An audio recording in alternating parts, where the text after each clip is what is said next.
Okay, Jaima Satnam. I think this thing is working. So we are currently living inside of a prophecy that I want to talk to everybody about. I have transcribed a lecture from the 1970s and I have a lot of notes.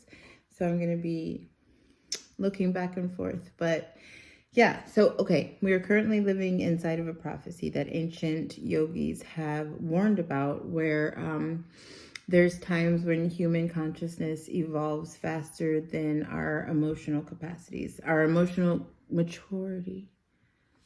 Oh, do not disturb. Okay. Our emotional maturity doesn't match the capacity of our consciousness. And it happened once before, around 900 BC, and they called that rupture the blue gap. And this prophecy is called the blue gap prophecy. So they said that this would happen again in our lifetime while you and I are currently existing. So right now, because of the projections of the planet Uranus, our functional structure of our brains are literally changing. The mental capacity is increasing. The sensitivity is increasing. Our ability to feel and receive energy from subtle reality is increasing. And so energies, thoughts, vibrations, like all of the things that our previous generations have been completely numb to, is all increasing. Everything is just getting higher and higher, exponentially so. And the influx of the energy itself is neutral. The energy itself is neither bad or good. It's kind of like an upgrade that you're receiving whether you ordered it or not. And if you are on planet Earth currently in this timeline listening to this video, you are receiving it because it's just happening. So as of yet, we've only been trained to run on the type of energy, like with this type of energy in the human nervous system. As of right now, we process as anxiety. We process this energy as neurosis or hypervigilance or overthinking. Eventually it becomes very self-destructive. So instead of an evolution, it kind of feels like a breakdown, which is what we are all feeling right now. And in the 1970s, my teacher's teacher stood in front of his students and described this. He described what was coming. And I combed through the archives to find this only audio. There was no video. It was only audio of this lecture. And it was insane. Like, I couldn't stop taking notes. Literally, I might have written down everything he said. There was no breaks because it was all so crazy accurate. He said, consciousness is born before you are, before your being is. So, sorry, my tripod is so shaky. So this means by the time you show up in a body, there's a wave that's already in motion. You are riding an energy that happened before you got here. You just kind of like dropped into it, right? And hit the ground running. So by the time you show up in a body, this is already happening. You're dropping into something that's already happening, that's been pre-planned. You don't get to choose the era that you incarnate into. You don't get to, maybe on a very high level you do, right? But here in this physical plane, on this level of consciousness, I will tell you something that many people will disagree on, but there is no such thing as free will here. By the time you have cognized a choice, if somebody said pick yellow or purple, this can be proven scientifically for all the material reductionists. By the time that you have cognized to choose purple or yellow, your brain has already made that choice. So by the time you think you're choosing something, something higher than you has already chosen it. So there's no such thing as free will here. This is all being puppeted by subtle energies. And that's something you should really just kind of accept at this point. We're living inside of a consciousness upgrade that we didn't design, that we don't control. And most people don't even know that it's happening.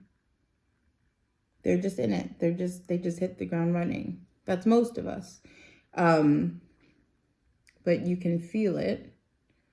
And that's why you are here. And that's why the people who are watching this are watching this.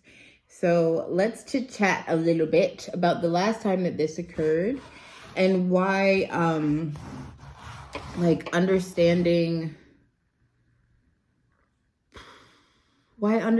this cycle might be the only thing that saves your sanity in this lifetime.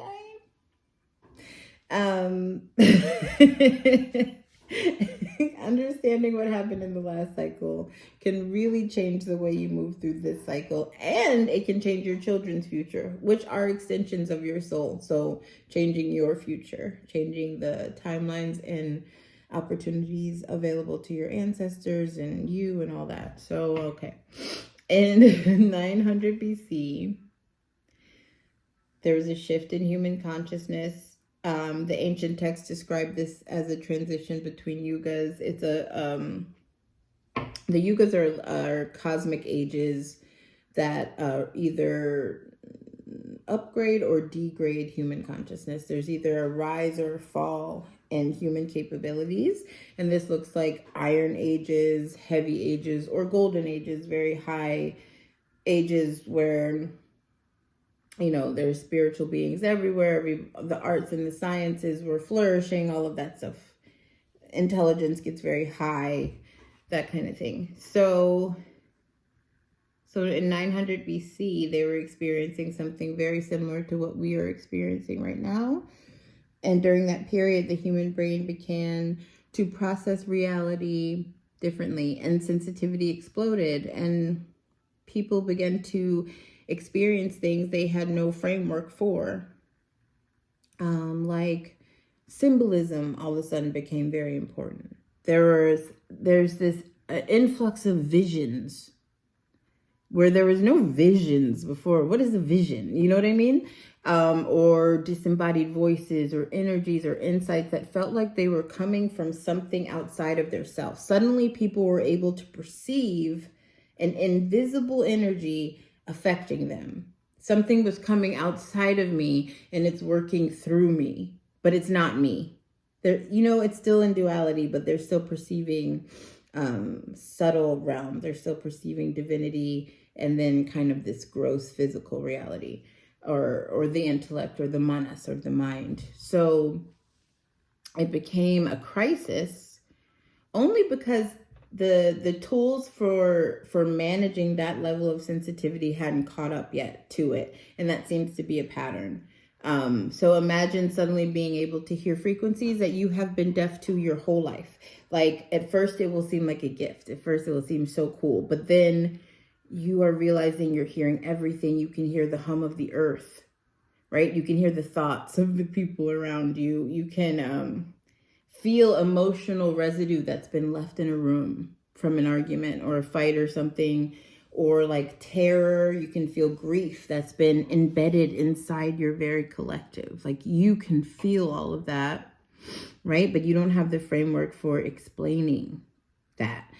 And no one taught you how to filter it, and no one taught you how to ground it, and no one taught you how to stay in your body, to stay here in this physical reality and perceive 5 different dimensions at once. There's nobody it's unprecedented. So that's what this blue gap prophecy is describing.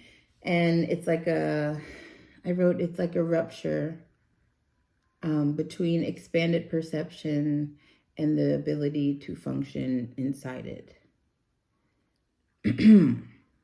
So you're having an expanded perception and you are struggling to function within that expanded perception.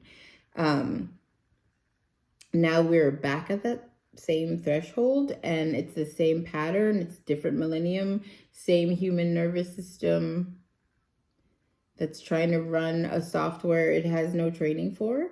And I will describe what's happening right now and see if it lands, okay? So adults, especially those who are born before the mid-90s, they're starting to feel a very specific loneliness. Not just I don't have friends. It's more like I can't even relate to anybody, especially the children, especially the younger generations. Like, what are they? What are they talking about? What is their music about? Why do they act like that?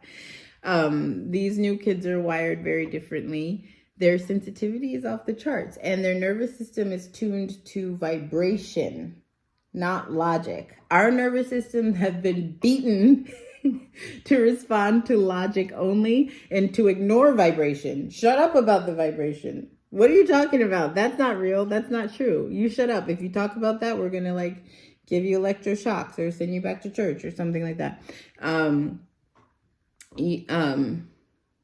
But because we are very sensitive too, but we are programmed and conditioned very differently. These children, they feel everything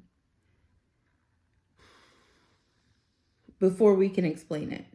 And that doesn't make sense because we only really accept something that's been explained to us, right? It's hard for us to accept something that we just received intuitively. I just know because I know. But a lot of these kids are just like, I just know because I know. Nobody told me. It's completely against every program that is available to me. But I don't trust those. I trust what's coming from within me, right? And that's what we have been kind of programmed out of believing.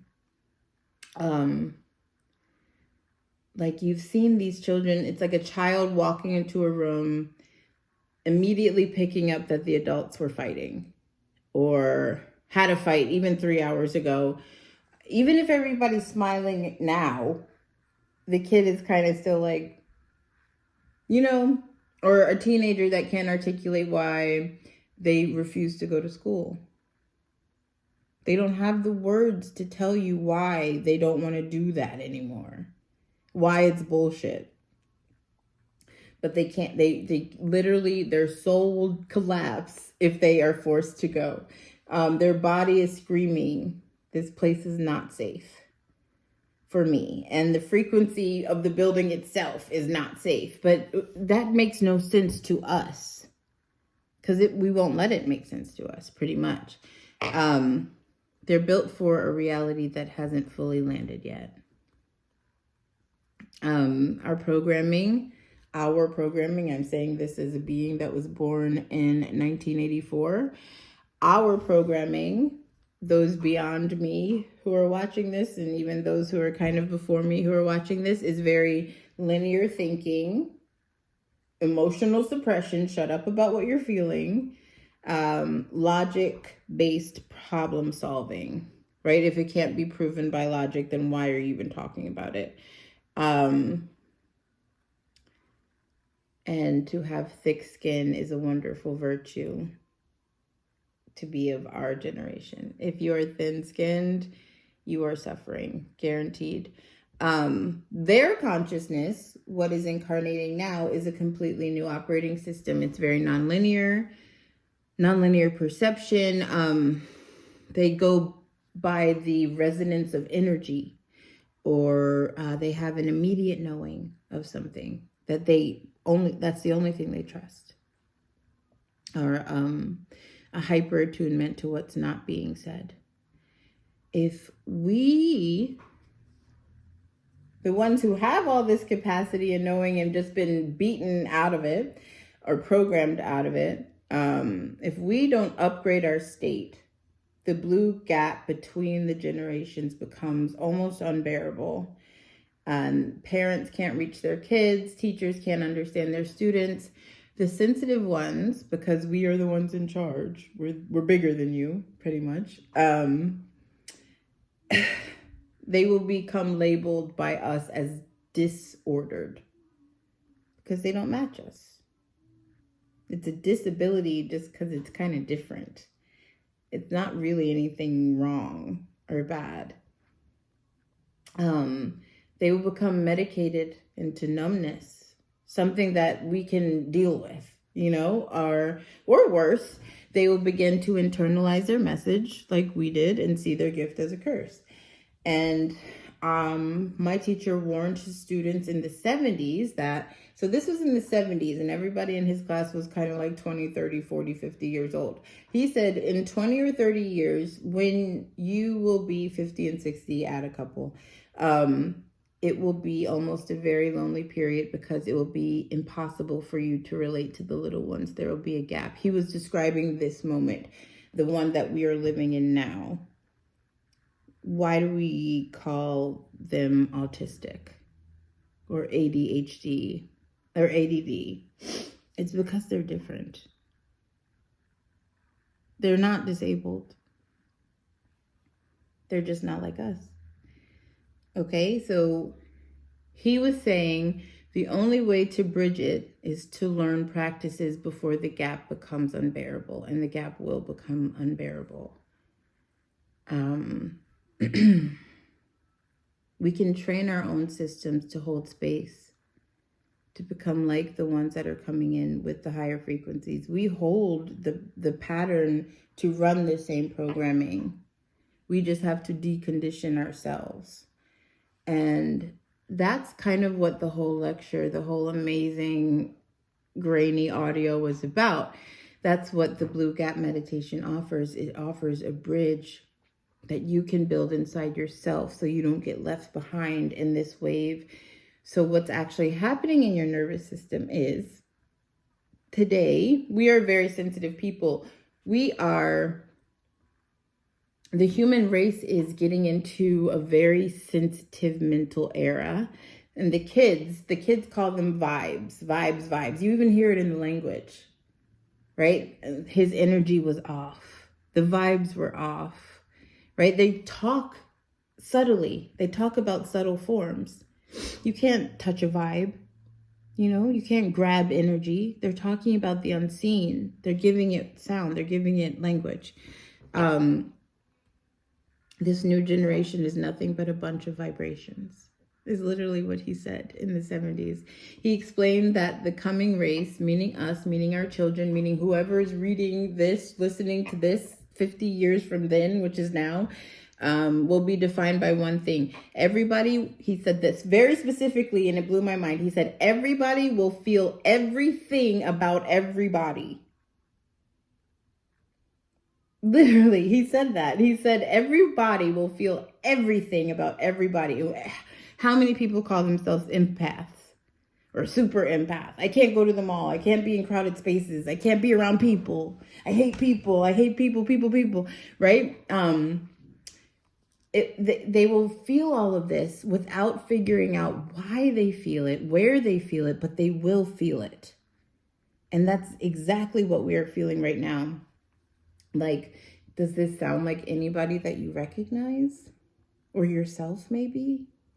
This inexplicable anxiety, maybe a sudden rage, the same feeling, the feeling that somebody's energy is off, but you can't explain how you know their energy is off. There's this way certain spaces make you want to crawl out of your fucking skin. Like you can't wait to get the hell out of there, but you don't know why. Emotional hangovers from other people's moods. You're not imagining any of this. You're not too sensitive. You are upgraded. Your brain is processing data that your grandparents were completely blind to. And the problem is increased sensitivity without training will turn into chaos. And he also described what that would look like. He said, unpredictable action of human beings will be the common trend of social living. In the morning, he will go and kiss and say, I'll bring you everything. And in the evening, he'll come and hit you with a baseball bat and have no explanation why. She will smile and then pull a revolver. 1, 2, 3, 4, 5, 6, all bullets in the chest. She will not have any explanation as to why she did that. Nobody will have a position to answer. He called this a stunt reality. We can call this a lower timeline, maybe. A behavior that's so erratic, it looks insane, but it's happening almost immediately. It's actually an untrained sensitivity that's reacting to energies that a person cannot consciously identify. They don't know why they feel that way. They literally have no words for why they feel that way, but the sensitivity is calling that data in. So think about what you witnessed in the last 5 years. Relationships exploding overnight for reasons nobody can articulate, or people you thought were stable just having these complete breakdowns like out of nowhere. Violence that seems to come out of nowhere. Cancel culture as a mass mental projection that we have weaponized. Like, cancel culture is crazy. What is that about? Like, just everybody, let's hate this person, and the next few minutes they make a apology video, we love them again. Like, what is going on? So this isn't moral decay. This is a nervous system crisis at a species level nervous system crisis. We are running new hardware with no instruction manual, and instead of investigating why everybody's systems are overloading, we are pathologizing the ones who feel it first, and we call them broken. So, okay, we can go deeper into the mechanics because this is where it's kind of fun. This is where it becomes mystical and practical at the same time. So our teacher taught that when your mind, your meditation, and your sensitivity come together, your inner masculine and feminine energies are in clear polarity. Your projected self, the child that is born, when your masculine energy and your feminine energy come together, same thing like when a man and a woman come together, a child is born, an inner child is born. Your projected self, your higher self is born through you. And that projected self becomes stable. So what is the projected self? It is the version of you that walks into the room before your body does. This is the energy people feel from you without you speaking. This is your energy. This is your aura. This is your subtle body, your light body, whatever you want to call it, your projected self. It's like a blueprint, and your children inherit this blueprint, and the resonance that people feel from your creative work. Like if you're an artist and people look at your art and they feel you through the art, they're feeling that astral form of you. They're feeling that subtle essence of you. Without the material body.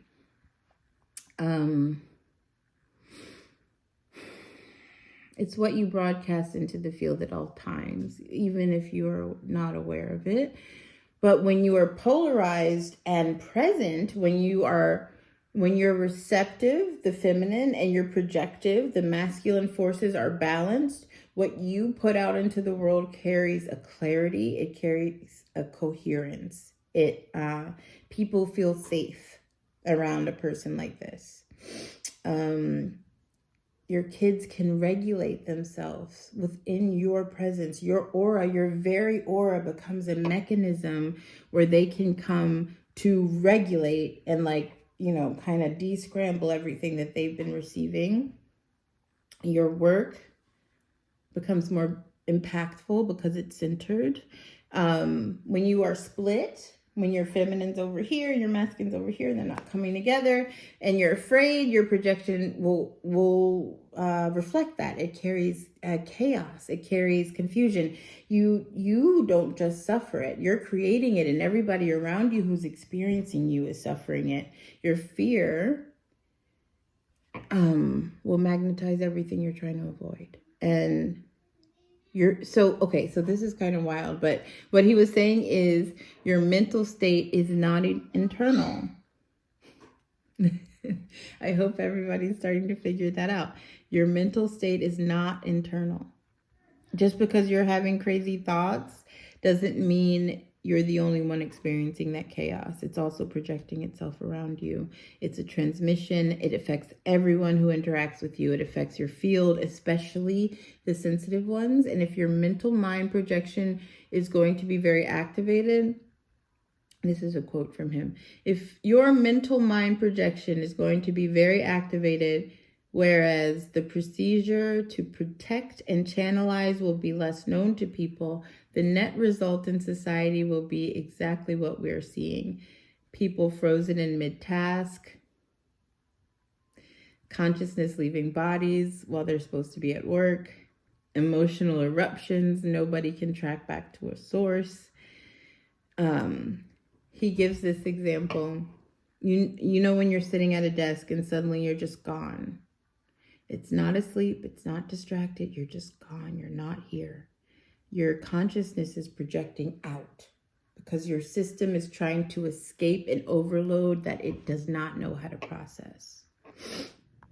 Okay, so the meditation that trains you for this specific pocket in time that we are existing within, the blue gap meditation, it trains you to stay embodied while remaining sensitive. To be here, to feel everything without your system short-circuiting and ejecting you, pretty much. And because if we're entering an era where everybody's awareness is expanding, but nobody knows how to stay grounded in it, then society becomes like a haunted house almost. And we're witnessing that right now. We're kind of witnessing the beginning of that right now, where half the people are not even inhabiting their bodies. And that kind of leaves you open for other things to inhabit your bodies. So let's go from abstract to visceral, right? There's a point in the lecture where he asked, why do humans enjoy killing mosquitoes when they cannot create a mosquito?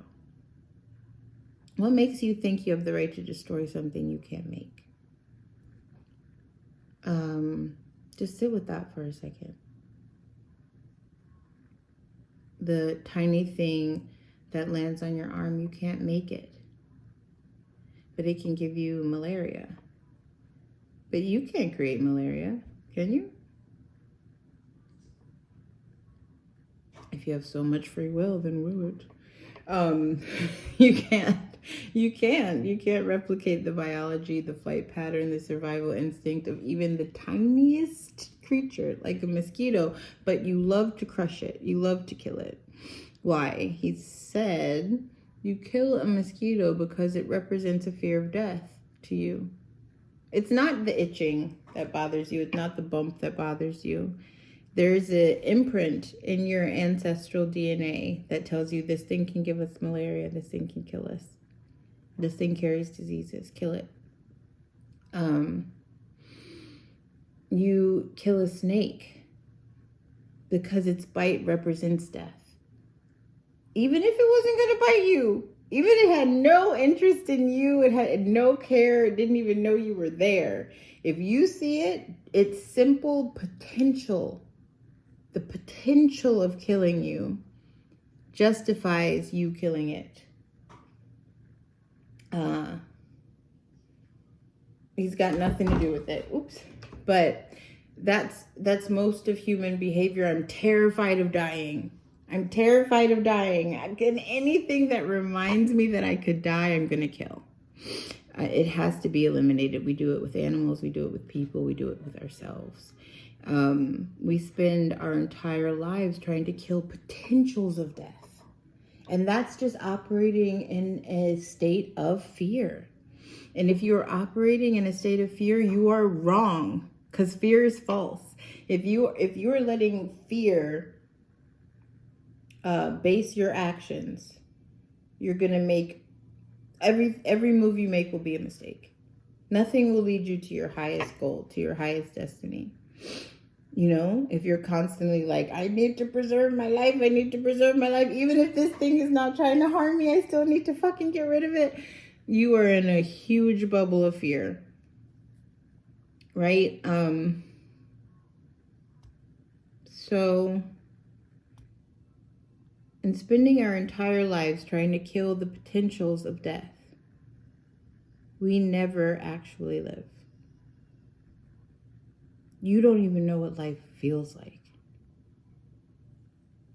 if you're in that bubble trying to guard your life. Because, honey, this is not you. This is nothing to guard. You're infinite. He says, and I'm going to quote here because it's so perfect. He said, 100... And English is not his first language. But he said, 100 years of living like a coward.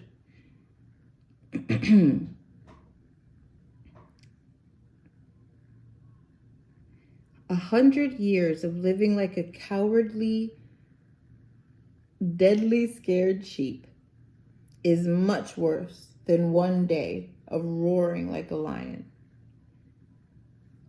To spend one day walking around this reality as a lion does, fearless, roaring at everything that intimidates you, roaring at everything that could kill you. Maybe not killing it, but roaring at it, fearlessly walking through your life is worth 100 years of hiding from everything like a sheep and trying to kill anything that could hurt you. That one day would be worth more than 100 years. Have you ever walked through an entire day fearlessly without fear affecting every health insurance, every car insurance, every seatbelt, every red light, every crosswalk? It's to guarantee this potential that you could live. You have to see through it because it's a joke. It's a joke. People are dying anyway. Even with all of these safeguards. Okay. Carefree living.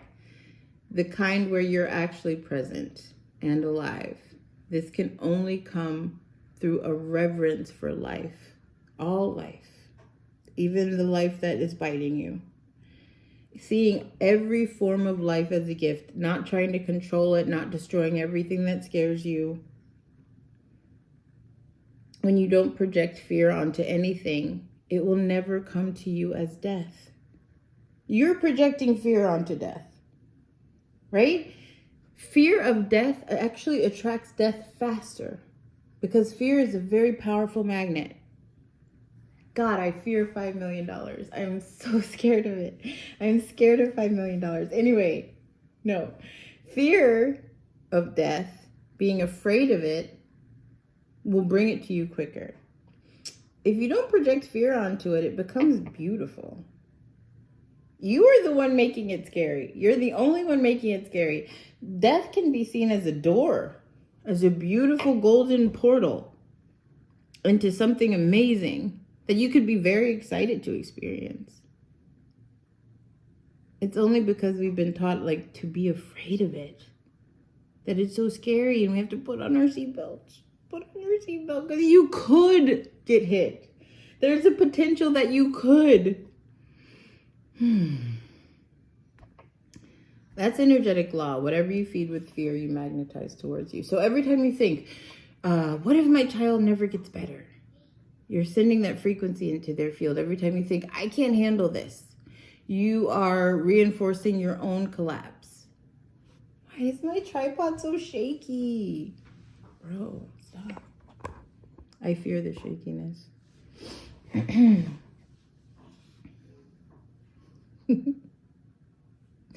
Okay, so every time the world projects, neurodivergent people are broken. Those beings, those very sensitive beings, feel it as an attack on their own very will to exist. Fear doesn't protect you, it programs you. And everyone in your field feels it. And they are rushing towards the very outcome that you're trying to avoid. So now we'll get to an uncomfortable point that reveals how much power you actually have. How unconsciously most of us are wielding it and making a mess of everything. He told a story in the lecture. He told a story about a man who had been friends with another man for 10 years. They were besties. And one day he's sitting in his house and suddenly he starts thinking, is this guy fucking with me? Am I even friend? Why am I even friends with him? And he's like, the mental spiral is just going down and down. Maybe he's using me. Maybe he did black magic on me. Maybe I wasted 10 years being friends with this guy. Like, he goes through this whole mental rejection of this person, right? Just for no reason, just spontaneously. He didn't say a word to him. He didn't say anything physically to him. He's just in his house, like, mulling and thinking. And then he decides to visit his friend. And when he gets there, his friend is very cold. He's very distant to him, and their whole connection feels wrong. Everything that was normally like amicable and warm and lovely was gone, and something was broken, and none of them could figure it out. So instead of arguing, they decided to meditate together. How beautiful. How lovely if everybody did this shit. But in this stillness, truth came through to the friend. Not the mulling friend, the friend that was on the receiving end of the mulling. The moment the first man started mentally rejecting his friend, he created a block between them and his thoughts. It was only thoughts. It was nothing he did physically. Nothing manifest physically, materially happened. Just thoughts. Severed that love, that warmth, that magnetism between them, and the friend felt it but didn't understand it. So his system responded defensively and it closed off. And so the point of the story was, when you project mental negativity onto something, you not only reject that person and his channelization towards you, you eat his will. This is what we call the evil eye. If somebody's just sitting thinking negative thoughts about one person, they are directing that energy towards that person. And they are literally eating that person's will. And that's why we feel it. We feel it. They call it nazar. They call it the evil eye. You know what I mean? If somebody's just thinking jealous thoughts, nasty thoughts about you, suddenly you start suffering. Suddenly stuff starts fucking up with you. Like, everything starts going wrong with you. You know,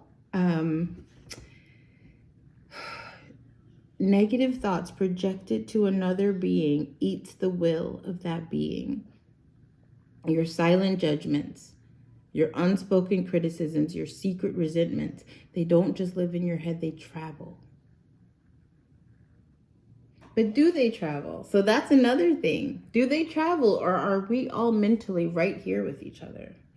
Only in physicality do we have this illusion of separation. Do we have an illusion of distance, of I'm here and you're there? But in the mental, astral, subtle worlds, we're all very much right next to each other. So if you're having a thought of someone, they are mentally right there with you. Right there. Their mind is right there. Their astral body is right there. Spirits travel through the realm of thought.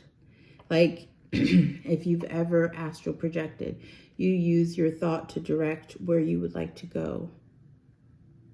You know, because you think it and then you're there. That same thing happens in this body. You think about someone, you're with them. You are very much with them. I cannot express that enough. So these thoughts travel and these thoughts land, and they drain the people that you're aiming them at. And he was connecting this teaching to the three wise monkeys of see no evil, hear no evil, speak no evil. But he added a fourth. He said, don't mentally slander anyone. Even in your mind, don't talk shit. Because that's karmically coming back to you. It's coming back to you, whether you like it or not. The mind is above space and time. Space and time is projected through this mind. If you can think it, that means it's within the mind. If I can think about it, then my mind contains it. If I can think about the moon, that means the moon is in my mind. I'm not something outside of the moon looking at the moon. If I can see the moon, that's because my mind created the moon. Okay? maybe not, we won't go into that. But the mind is above space and time. The mind is in Turiya, the mind is in the fourth state. If you think about someone, your mind is very much with that person in that moment. It's not a metaphor, it's very actual. If you deeply project a thought, your mind is right with the mind of the other being, because for the mind, space and time, distance, locality doesn't exist. Okay, there was an experiment that was given where one person was told to send negative thoughts to their friend for 20 minutes for a whole month. For 30 days, they were to sit and just think terrible things about one friend of theirs.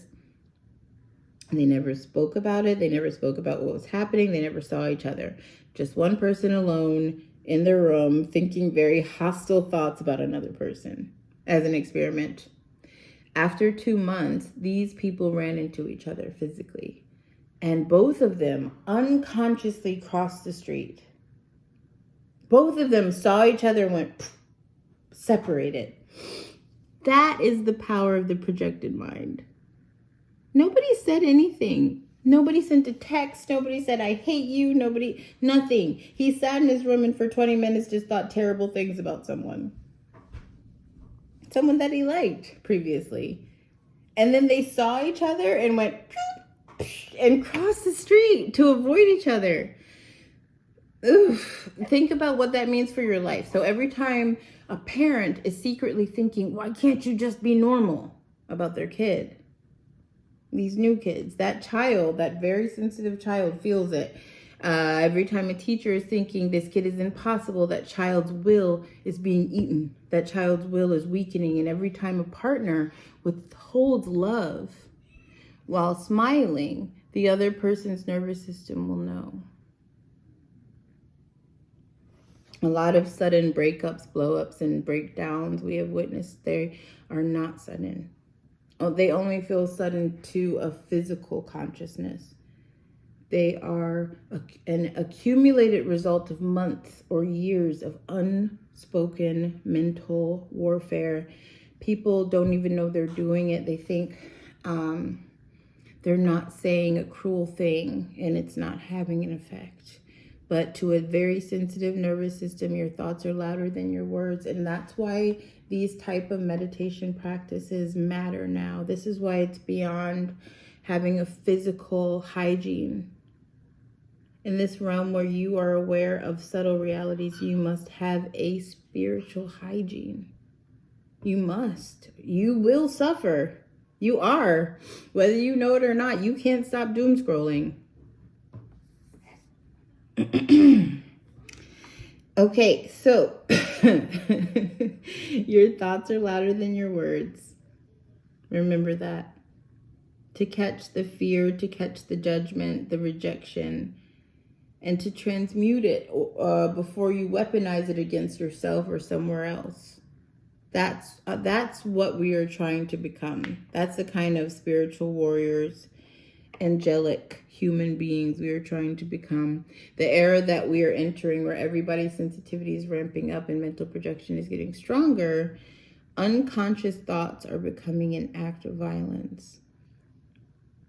I am not being dramatic. I am not a dramatic person. You want to help the neurodivergent person that you are, or the neurodivergent person in your life, start by cleaning up what you are silently broadcasting towards them. Okay. Period. Next, machines. Machines are mirrors. This lecture was gold. It just kept coming and coming with the goodness. There's this wild tangent that he took in the lecture where he completely loses it about a broken sound system because he's talking on a microphone and something malfunctions and he's like going off on the people that are trying to fix it. And in the middle of the teaching, the mic isn't working. He stops everything to say, it kind of sounds petty in the moment, but he gives a really profound teaching in the middle of it. He was saying, if you don't take care of machines, do you know what that represents in your psychology, that means you're a cold-blooded murderer. If you don't take care of your car, your computer, your phone, you know, a cracked screen. Your phone is a projection of your consciousness, of your subconsciousness. If your screen is cracked, your consciousness is cracked. If you're continuing to work through that cracked screen, you are continuing to work through a fragmented consciousness. There's a lot of ways, like, that's why feng shui works. That's why you can clean the western corner of your house, or put a fountain of running water in the southern corner of your house, or a green dragon in the eastern corner of your house, right? And it will change your life, because it's all you. All of it is a projection of your own mind. You clean your closet, you clean your closet. You feel me? Okay, so if you don't take care of your machines, you can murder somebody and not even care and walk away. At first, it sounds very harsh, but he explains that machines are servants that have no voice. They work, they don't protest, they can't speak. They are not equal in ego. Until the very last moment, they will work for you. Until they die, until they crack, until they break. They will serve you. They will obey anything that you ask them to do according to your buttons. And if you cannot keep them clean, then God, who are you? What kind of person are you to treat a servant like that? He's not talking about being obsessed with your stuff or your material stuff. He's talking about reverence to what is serving you. So machines are extensions of your will, your car, your computer, your phone. They carry your energy into the world. They do what you cannot. You can't go as fast as a car. You can't compute like a computer. But they can, and they will do it for you. Even at 1% battery, if you let them break, if you neglect them, if you never maintain them, it reflects a coldness in your psyche and a disregard for the things that quietly, loyally serve your life. So in modern terms, how you treat your laptop is how you treat parts of yourself that work behind the scenes. The unseen parts of you, right? How you maintain your car is how you tend to your own body. How you organize your space is how you organize your mind. It's not like materialism. It's about recognizing your tools are you. Your tools are an extension of your life force. And it even connects to AI, to technology, to the future we're building. People are terrified of AI. I see so many comments say, ban it, get rid of it. I hate it. Terrified that AI will replace them, will outsmart them, will enslave them. That's weird. But projecting that fear from a place of total disconnection of their own tools. Like if you can't even keep your phone charged, if you can't clear your cache or your cookies or update your software or maintain anything, any machine that you have, you're going, like, how are you going to interface with an intelligence that is 1,000 times more responsive than that? Conscious people take care of what carries their energy. ETs, aliens, take care of what carries their energy. They respect the things that serve them. They work with the things that serve them. They realize that they are extensions of them, that there is no separation. And that respect creates a feedback loop. You better tend to your tools because they function for you. Neglect them and you're training yourself in carelessness. And carelessness in the physical realm becomes carelessness in the mental and the subtle realms. You do not want to be careless in subtle realms. Or even here. Here it sucks. You might cut your knee. There, this is so this is why yogis care about whether you made your bed or folded your clothes. There's so many teachings about getting up and making your bed. Getting back into a rumpled bed, they said, is like getting in bed with demons. Demons see a rumpled bed sheet and they love it. You know, we can say demons as negative energies. But then you fold and smooth a sheet, and a very different energy is attracted to that space. Cleaning a space, a cluttered space, is a big deal. Maintaining your instruments, because the state of external world reflects and reinforces the state of your internal consciousness. The internal world creates the external world, and vice versa. You can use the external world to change your internal world. So maybe you can't change your negative thought, but you can clean your closet. And cleaning that closet will change your internal thought. I guarantee it. I'm almost done, I promise. I promise. Okay, so the new generation is nothing but a bunch of vibrations. We already see it. The kids who walk into the room are immediately aware of you lying, even if you sound completely fine. Teenagers refuse to go somewhere. They can't explain why. They just don't feel safe. Nonverbal beings. Their bodies are screaming information that their mouths can't translate, and it makes them so angry. He said, you kids call them vibes, vibration, vibes. Sometimes in our establishment, we think kids are crazy, but they are not getting crazy. The new race, which we are going to have on this planet, will be a subject of some funny things. This is an exact quote. He said, everybody will feel everything about everybody. Here's the problem. They feel it. They don't know why they feel it or where it's coming from. So it looks like irrationality. It looks like defiance. It looks like dysfunction, but it's not. It's untrained sensitivity. He connected all of this influence to the power of Uranus. And Uranus is not the planet of craziness, but as it's a think outside the box planet. You know, they love innovation. They love... Uranus is a force that accelerates brain sensitivity and unconventional perception, period. And that force is wreaking havoc on our frontal lobes. This energy breaks old patterns, it shatters rigid structures, and it forces evolution whether we are ready or not. So let's do our own experiments here. Compare your sensitivity at age 9. Try to remember when you were 9 years old. And feel how sensitive you were to emotions or thoughts or energies. And then compare that to the sensitivity of a 9-year-old now. Most of us who are over 30 are socialized into an emotional armor. We learn to ignore our gut. We were beaten out of paying attention to that, actually, to dismiss intuition as just a feeling, or it's just trivial. It's just no, pay attention to what's here. Pay attention to what can be logically explained. We were taught to prioritize logic over resonance. These kids haven't been successfully conditioned out of that yet. They are raw receivers. They are in a world that values productivity over presence.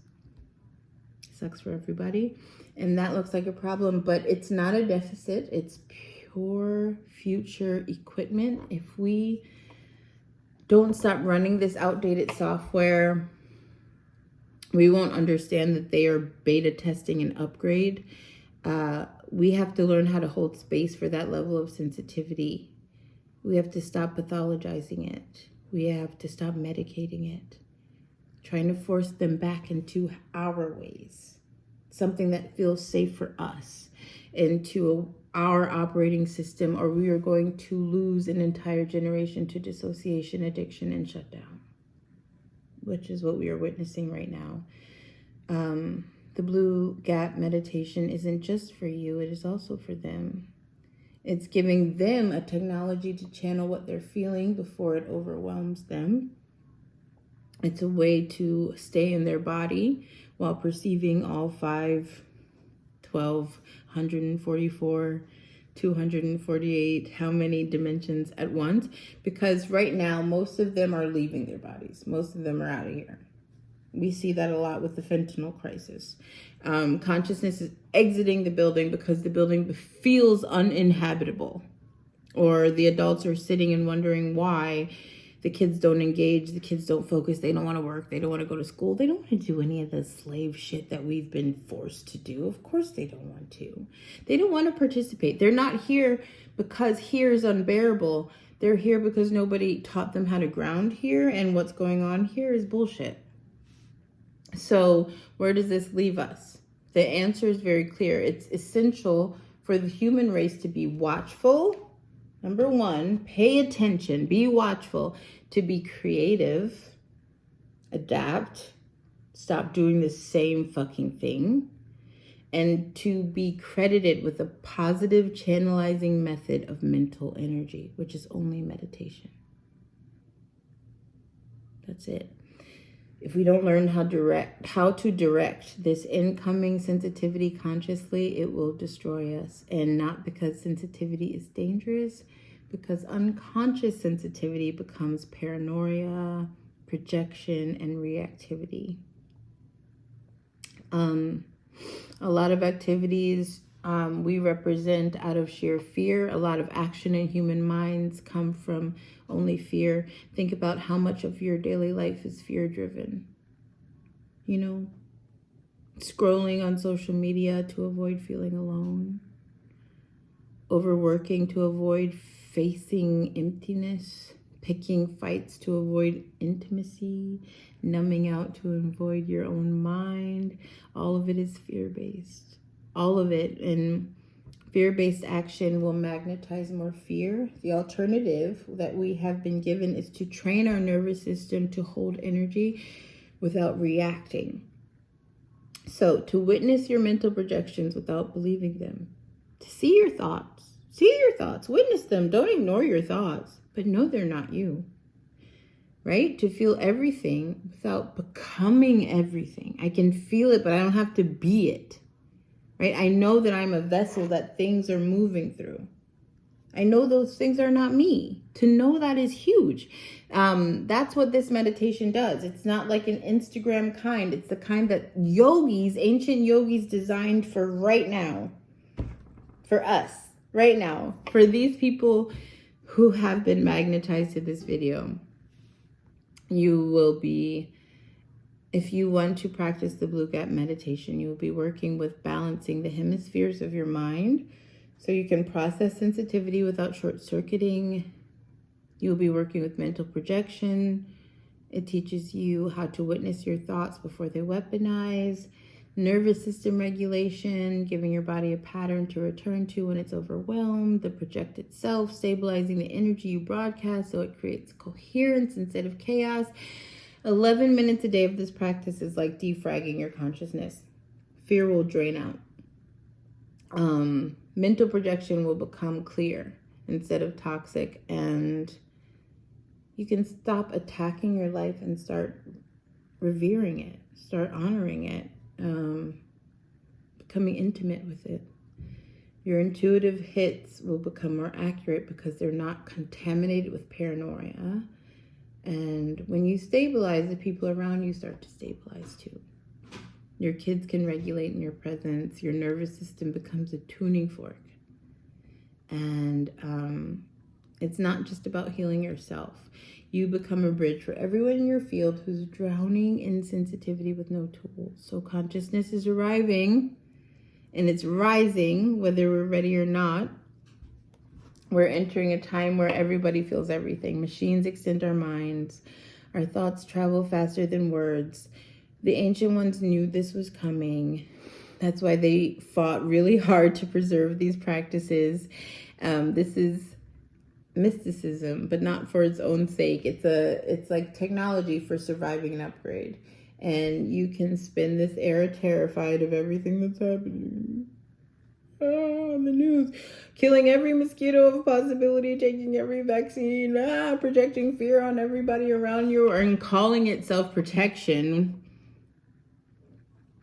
while you're slowly draining your own will and everybody around you.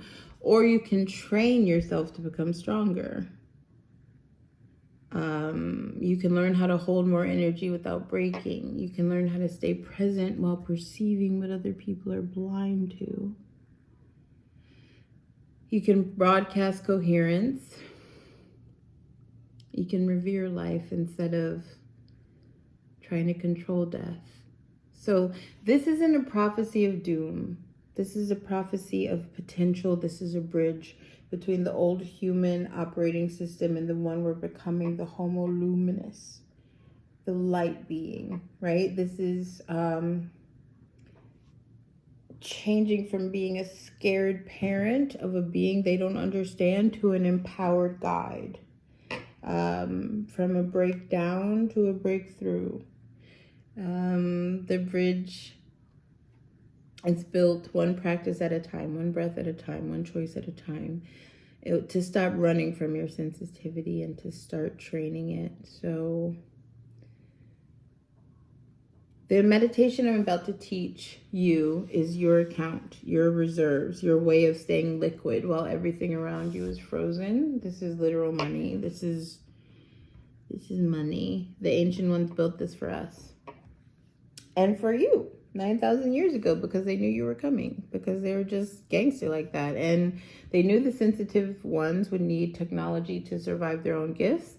And this is the technology. So let's begin. Okay, so this is the meditation part of this video. Before we begin the meditation, I want you to understand a little bit about what's going to happen to your system, because it's not like a normal breath work. It's not like grounding, or it's very not grounding. It's not even considered mindfulness. It's a very ancient technology that's designed specifically for these sensitive eras of human history. So the practice we're about to do will literally reformat the way your mind projects energy. And this reads differently in everybody's system. A lot of people are already very, very sensitive. A lot of people not quite there yet. So the results vary, but we do notice an intensification of mental projections, which looks like telepathy for some people and other stuff. It's a practice that's going to literally reformat the way your mind projects energy and the way your nervous system receives information. So 3 things are going to happen when you do this meditation regularly. Your consciousness will stop slipping out of your body. Your mind will stay here. You will stop disassociating. You'll stop losing time. You can gain presence in a way that the neurodivergent system rarely gets to experience. So you're taking in all this information that's causing you to space out and get distracted. You're still going to be able to maintain receiving that level of information into your nervous system from multiple dimensions while remaining here, while remaining present and in your body and comfortable. The second thing is your projection field will stabilize, which means the people you love, if you're surrounded by very sensitive people, very sensitive children, you can stop projecting your fear into them panicking, you know, and having breakdowns and having these like terrible attitudes, or they're not picking up so much from you based on your disappointment and what kind of child you have, just the frustration of no support systems for you and that child and that person. All of that stuff is really begins a strong relay between you and the mind of the sensitive being you're around. So this will help that a lot, and it opens an intuitive bandwidth. So your sensitivity will become an asset instead of a threat to you. It's instead of something you have to shield against, it become a weapon, it become a guide, it become an advantage. And the meditation is a nervous system architecture upgrade. So we're going to begin now. Okay, so let's begin by tuning in. So you're going to rub your hands together, rub to make them really warm.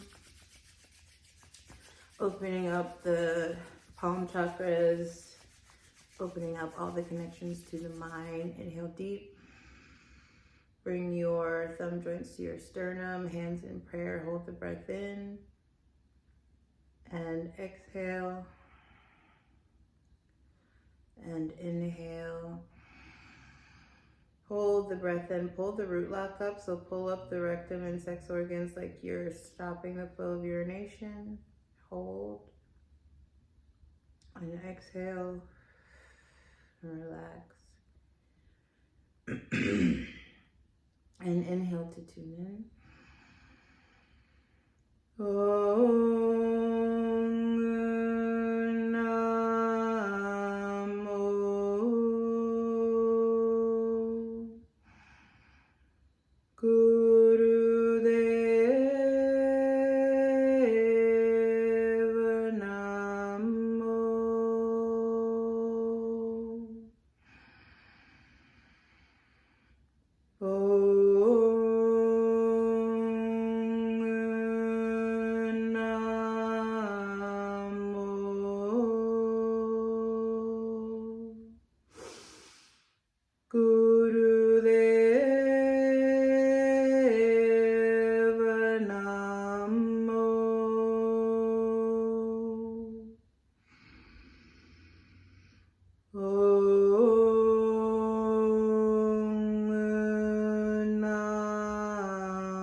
And let's do a prayer of protection. Press your palms together, inhale and hold. See yourself seated in the center of a circle of fire, purifying inward, protecting outward. Exhale. Hold the visualization while we chant the protection mantra. Adgure name, Jugat gure name, Satgure name, Sri Guru Deva Vehi name. Adgure name, Jugat gure name, Satgure name, Sri Guru Deva Vehi name. Adgure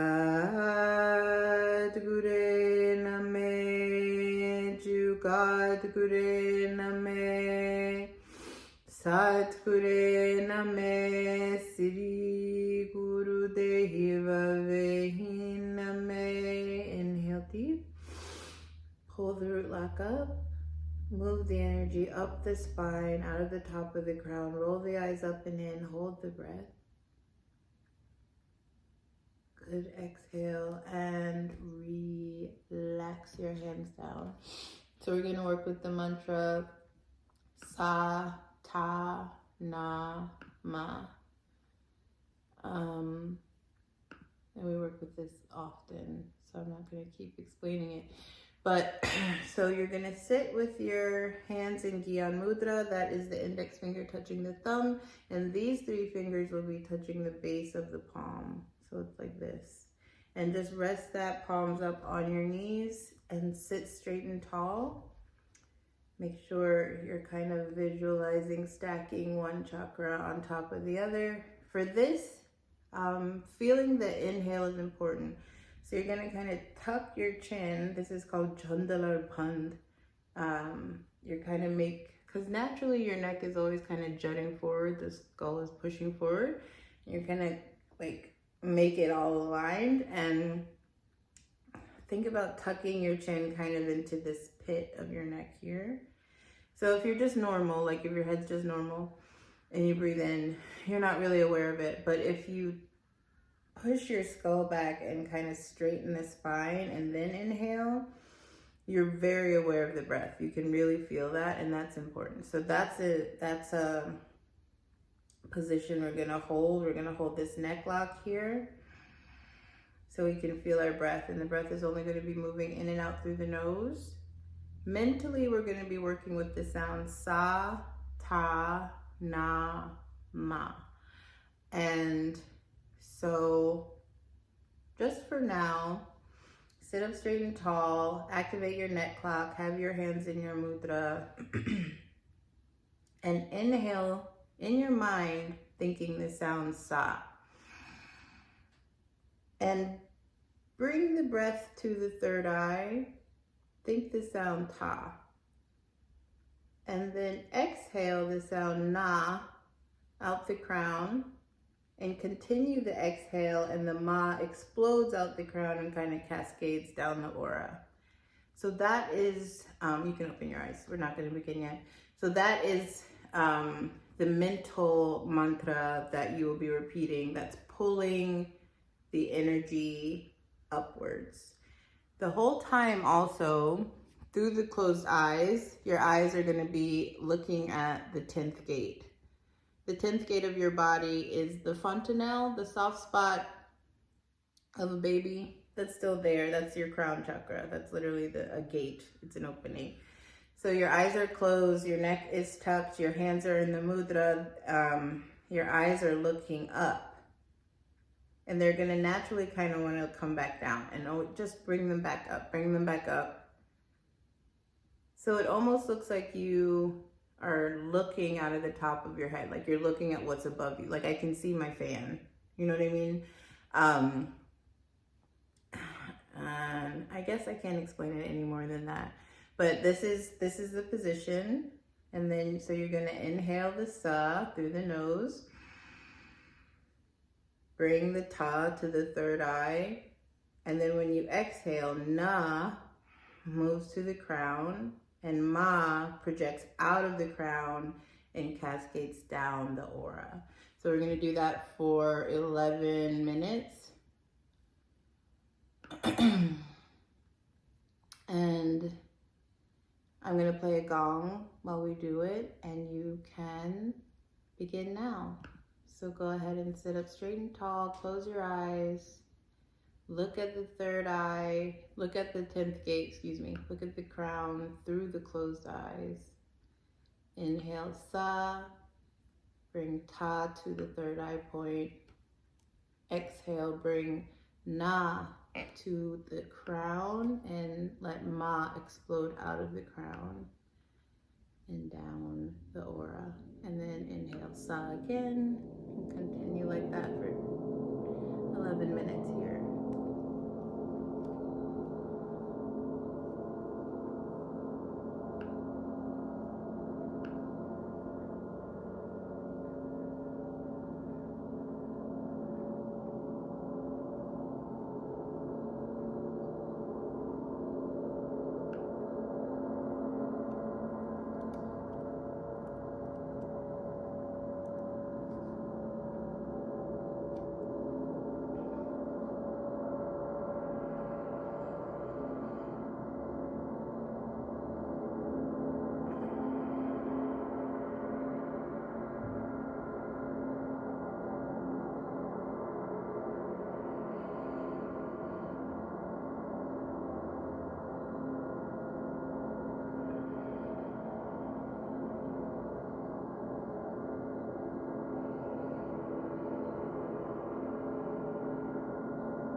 Make sure the eyes are looking up through the top of the head. Keep bringing them back up if they move.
straightening the spine.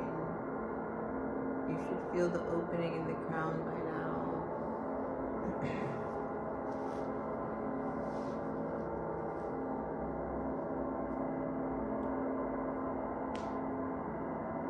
Make sure you're mentally repeating the mantra and moving the sound.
Take a deep inhale and hold the breath in.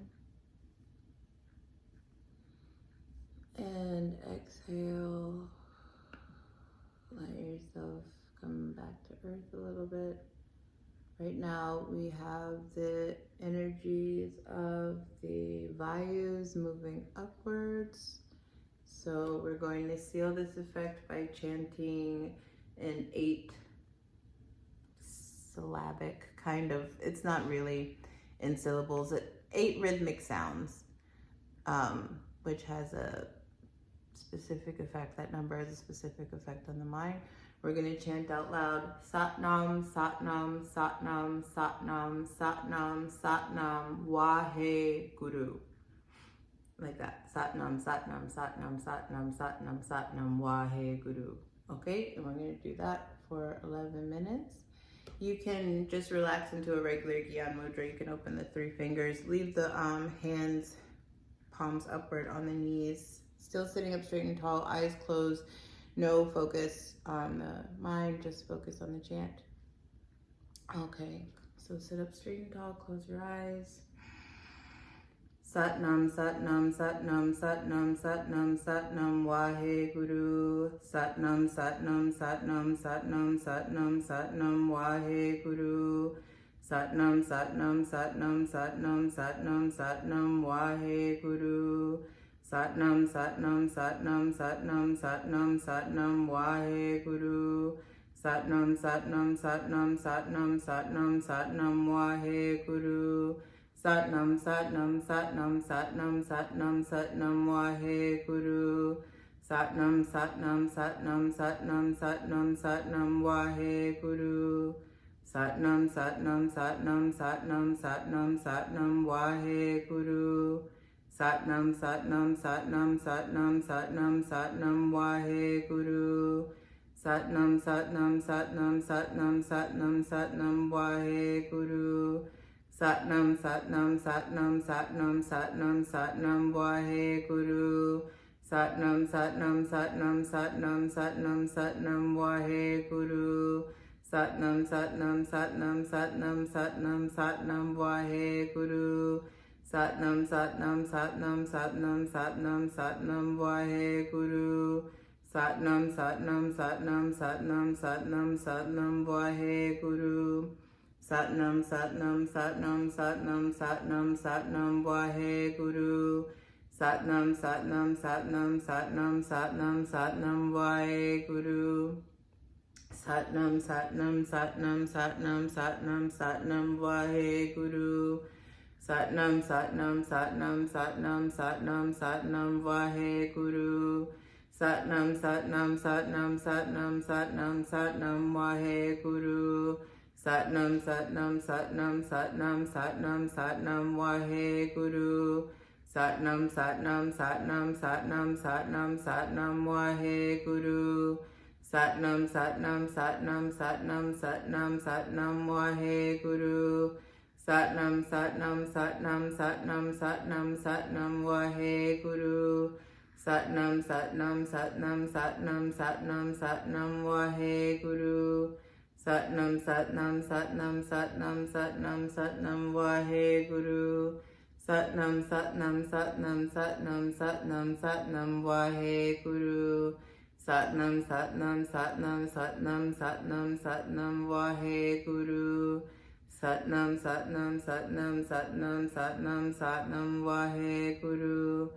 Satnam Satnam Satnam Satnam Satnam Satnam Waheguru. Satnam Satnam Satnam Satnam Satnam Satnam Waheguru. Satnam Satnam Satnam Satnam Satnam Satnam Waheguru. Satnam Satnam Satnam Satnam Satnam Satnam Waheguru. Satnam Satnam Satnam Satnam Satnam Satnam Waheguru. Satnam Satnam Satnam Satnam Satnam Satnam Waheguru. Satnam Satnam Satnam Satnam Satnam Satnam Waheguru. Satnam Satnam Satnam Satnam Satnam Satnam Waheguru. Satnam Satnam Satnam Satnam Satnam Satnam Waheguru. Satnam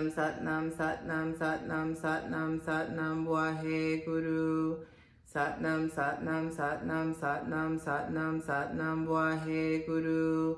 Satnam Satnam Satnam Satnam Satnam Satnam Waheguru. Satnam Satnam Satnam Satnam Satnam Satnam Waheguru. Satnam Satnam Satnam Satnam Satnam Satnam Waheguru. Satnam Satnam Satnam Satnam Satnam Satnam Waheguru. Satnam Satnam Satnam Satnam Satnam Satnam Waheguru. Satnam Satnam Satnam Satnam Satnam Satnam Waheguru. Satnam Satnam Satnam Satnam Satnam Satnam Waheguru. Satnam Satnam Satnam Satnam Satnam Satnam Waheguru. Satnam Satnam Satnam Satnam Satnam Satnam Waheguru. Satnam Satnam Satnam Satnam Satnam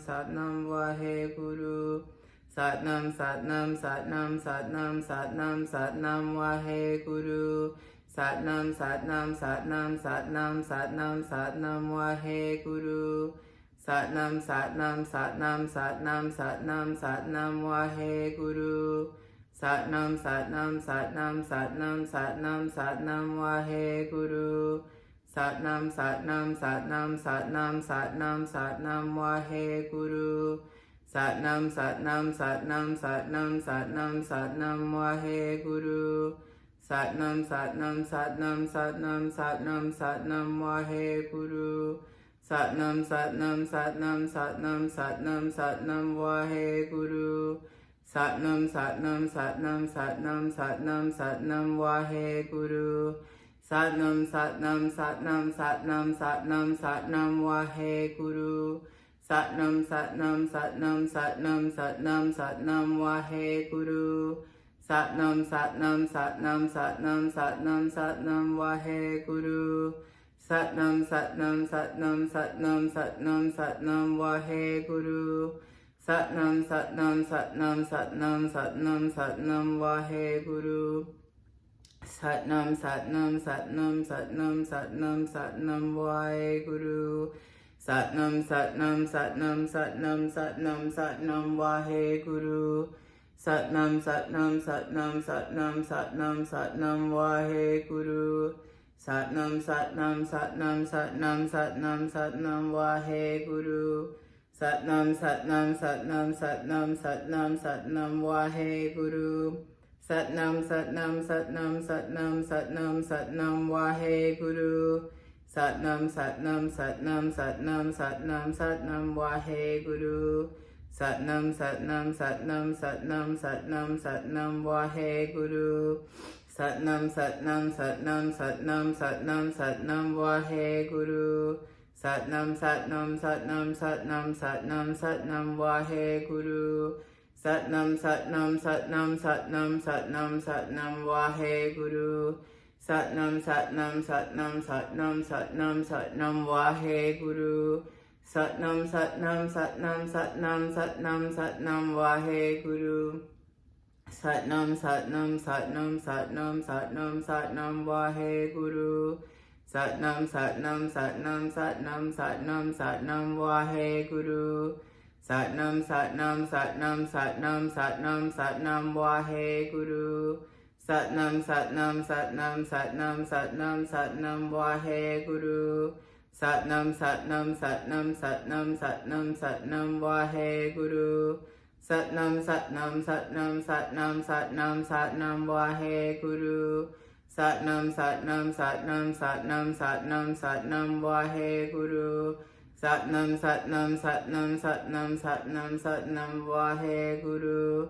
Satnam Satnam Satnam Satnam Satnam Satnam Waheguru. Satnam Satnam Satnam Satnam Satnam Satnam Waheguru. Satnam Satnam Satnam Satnam Satnam Satnam Waheguru.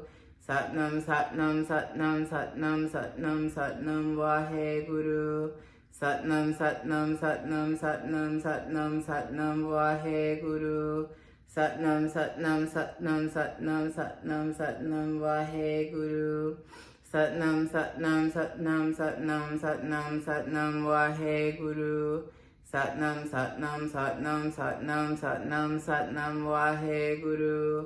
Satnam Satnam Satnam Satnam Satnam Satnam Waheguru. Satnam Satnam Satnam Satnam Satnam Satnam Waheguru. Satnam Satnam Satnam Satnam Satnam Satnam Waheguru. Satnam Satnam Satnam Satnam Satnam Satnam Waheguru. Satnam Satnam Satnam Satnam Satnam Satnam Waheguru. Satnam Satnam Satnam Satnam Satnam Satnam Waheguru. Satnam Satnam Satnam Satnam Satnam Satnam Waheguru. Satnam Satnam Satnam Satnam Satnam Satnam Waheguru. Satnam Satnam Satnam Satnam Satnam Satnam Waheguru. Satnam Satnam Satnam Satnam Satnam Satnam Waheguru. Satnam Satnam Satnam Satnam Satnam Satnam Waheguru. Satnam Satnam Satnam Satnam Satnam Satnam Waheguru. Satnam Satnam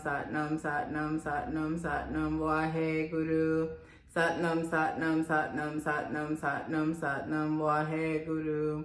Satnam Satnam Satnam Satnam Satnam Satnam Waheguru. Satnam Satnam Satnam Satnam Satnam Satnam Waheguru. Satnam Satnam Satnam Satnam Satnam Satnam Waheguru. Satnam Satnam Satnam Satnam Satnam Satnam Waheguru. Satnam Satnam Satnam Satnam Satnam Satnam Waheguru. Satnam Satnam Satnam Satnam Satnam Satnam Waheguru. Satnam Satnam Satnam Satnam Satnam Satnam Waheguru. Satnam Satnam Satnam Satnam Satnam Satnam Waheguru. Satnam, Satnam, Satnam, Satnam, Satnam, Satnam, Waheguru. Satnam, Satnam, Satnam, Satnam, Satnam, Satnam, Waheguru. Satnam, Satnam, Satnam, Satnam, Satnam, Satnam, Waheguru. Inhale. Hold the breath in. Exhale. Let's do this 2 more times. Inhale deep. Hold the breath. And exhale. And inhale last time. Hold the breath in the body. And exhale. Go ahead and relax and open your eyes. So that was trippy. That was very powerful. At the end of that, it sounded like I was saying Nam Sat, Nam Sat, Nam Sat, Nam Sat. I started laughing at the end. I was trying not to because it's hard for me to keep track of it at the end. I was like, where is my mind going? It really is like reforming the gray matter in your brain. So it was like starting off cool.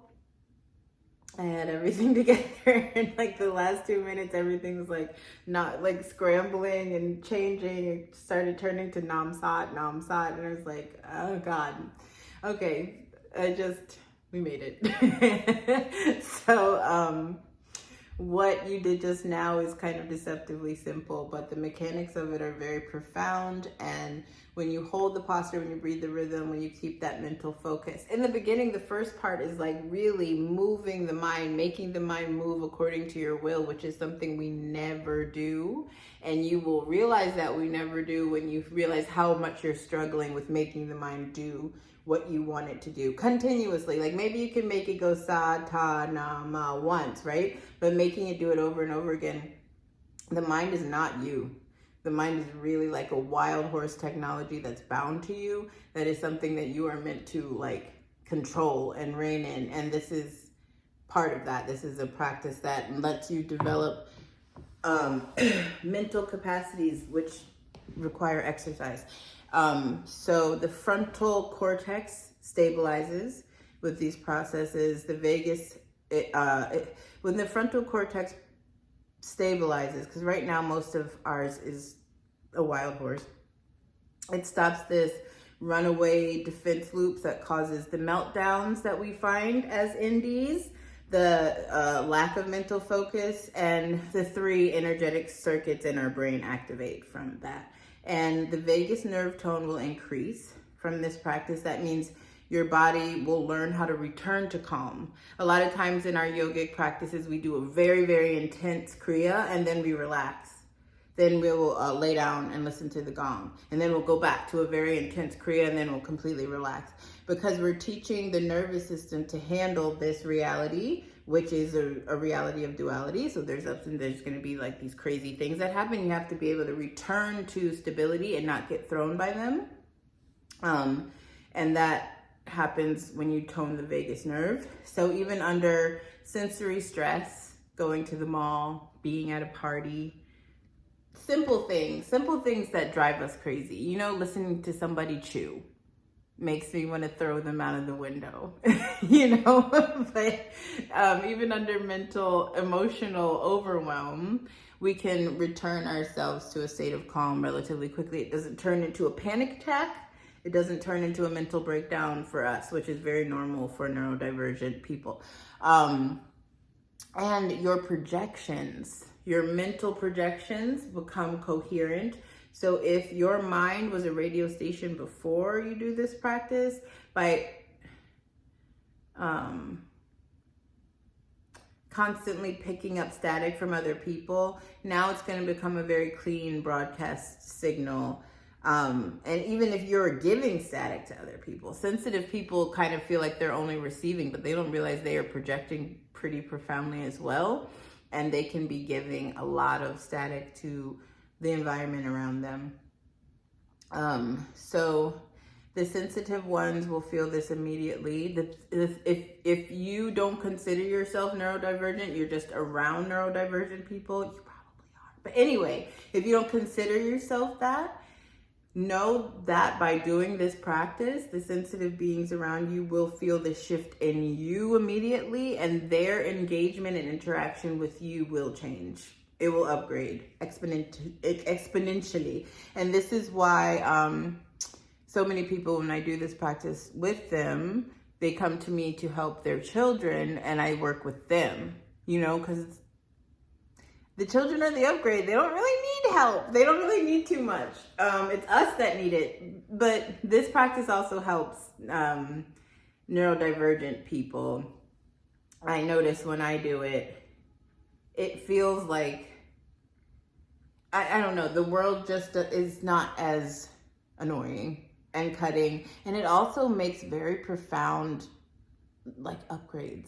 I'm not going to say too much. I'm going to say more about that in the Patreon, because I don't want to get too woo-woo and esoteric and, like, you know, freak people out. But your relationships will soften, your intuition will sharpen, your nervous system will stop reacting to every vibration in the room, and every time you do it, you tune your system closer to its divine blueprint, its original design. So what we just practiced is for this era where human sensitivity rises faster than human stability, and it has been prophesized. It's already happened on this planet before. You've just given your system a frequency pattern that will teach it how to stay in the body instead of staying above the body, how to feel without collapsing, how to project without harming, how to receive without drowning in what you're receiving. You know, every light, every fork clatter. Going to a restaurant with a neurodivergent child is insane. We don't even realize how numb we are to constant, like, frequency attacks almost. Like, we numb out to it. We don't even hear it. Meanwhile, the kid, you know, next to us with the fidget toys, like, literally freaking out. And we're like, we can't go anywhere. You know, we can't do anything, whatever. You know how it goes with these kiddos, but it's really because we live in a reality that is going to change around them, you know, and we have to catch up.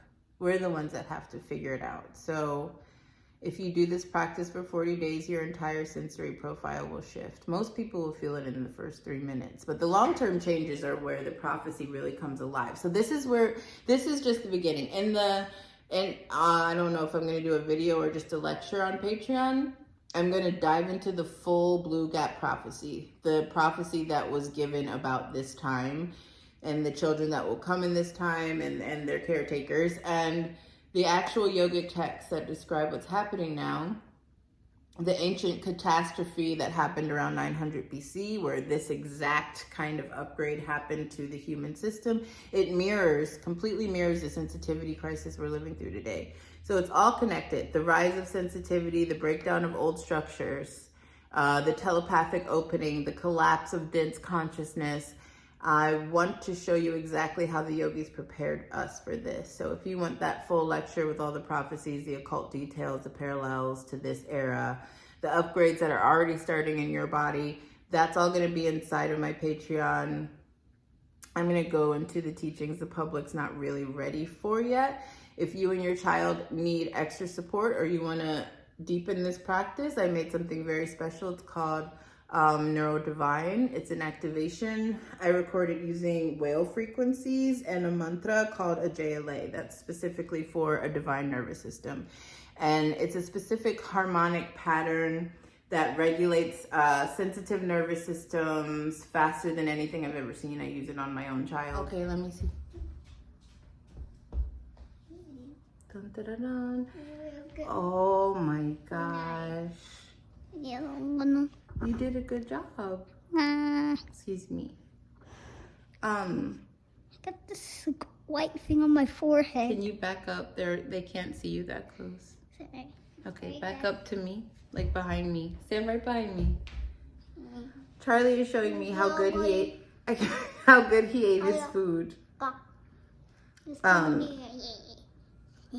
I don't know what language that is.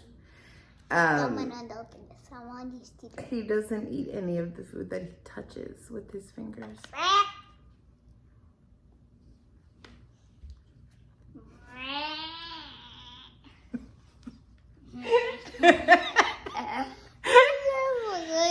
We're talking about special beings like you. Yeah. Yeah, that was what my video was about. I love you. I was telling them about how a JLA helps so much.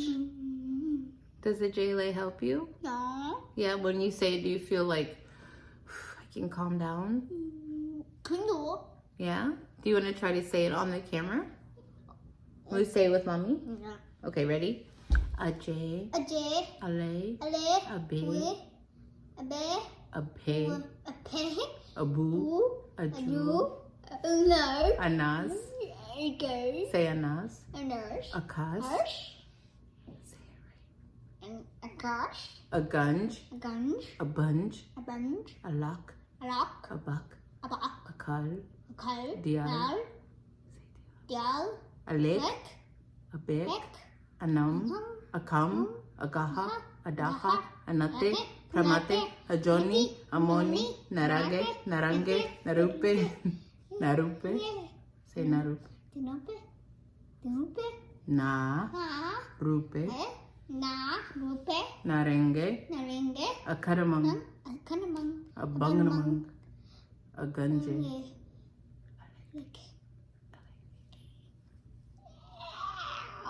Is it the best? Yeah. Yeah. What does it make you feel like?